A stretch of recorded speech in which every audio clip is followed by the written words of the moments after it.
haala seera qabeessa ta'een lafa uummataaf kennuu fi caalbaasii teeknooloojiin deeggarame gaggeessuun hojmaata badaa kanaan dura mul'ataa ture furuu biiroon misoomaa fi bulchiinsa lafaa magaalaa Finfinnee beeksise. Biirichi guyyaa har'aa yeroo shanaffaaf lafa hektaara 18 ol caalbaasiif dhiyeessuu isaa beeksiseera. Kutaalee magaalaa 9 irraa hawaasni garaagaraa caalbaasii qophaa'e irratti kan hirmaatan yoo ta'u, caalbaasichi teeknooloojiin deeggaramuun isaa rakkoo kanaan dura mudataa turan akka hambiseef ibsaniiru.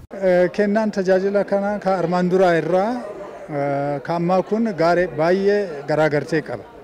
Kaamma kun akka wanniitti ammayyaa wanni qaba.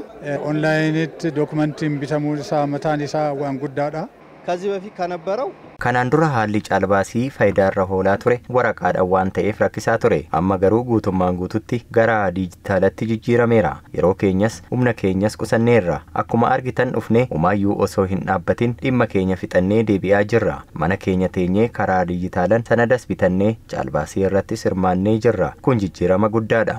Dabalataanis kanaan dura sanada qofa bituuf guyyotan hedduun akka dura qisaasa'u yaadachiisuun biirichi riiformii yeroo gabaabaa keessatti hojiirra oolchee fi hojii teeknooloojiin deeggarame hojjeteen humnaa fi yeroo isaanii qusachuun akka danda'an ragaa bahaniiru.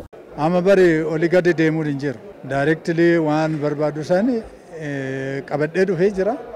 Haalaan wanni godhan. Kanaan dura garuu baay'ee asirratti dhufnee sarara qabu irratti wanni qabu irratti warafaa qabu irratti olii gadi deemuun hin jiru. Ani akka tasaatitti kanaan dura ka jiru nan beeka. Garuu har'a ganama sa'a 12tti dhufe. Ani dogoggoree jira. Sa'a 12tti dhufuun qabu sila. Amma kunoo sa'aan yoo dhufu hagas mara wanni hin jiru. ከበፊቱ ስራ ብልሹ ነበር. Hojimaanni kanaan dura ture badaadha. Har'as boris waraqaadhaan sanada deemnee yoo galchinu kan keenya ba'uu dhiisuu danda'a. Sababa isaa hin beeknu turre. Amma garuu wanti hundi dijitaalawaa waan ta'eef bilbila keenyatti waan hunda ilaaluu dandeenya. Riiformii biirichi gaggeesseen haala karaa haqa qabeessaan caalbaasiin gaggeeffamu teeknooloojiin deeggaramuun isaa komii maamiltootaa hir'iseeraa kan jedhan immoo biiroo misoomaa fi bulchiinsa lafaa Finfinneetti daayireektara hordoffii obbo Caalaa Abrahaamidha. Riiformiin gaggeesse maali kan jedhu kan hubachiisnu isa kana laalchisee akkuma beekamu duraan sanaduma kana bitachuu fi namoonni taraa dhaabbatanii guyyaa guutuu hojii isaanii as dhaabbachaa turan.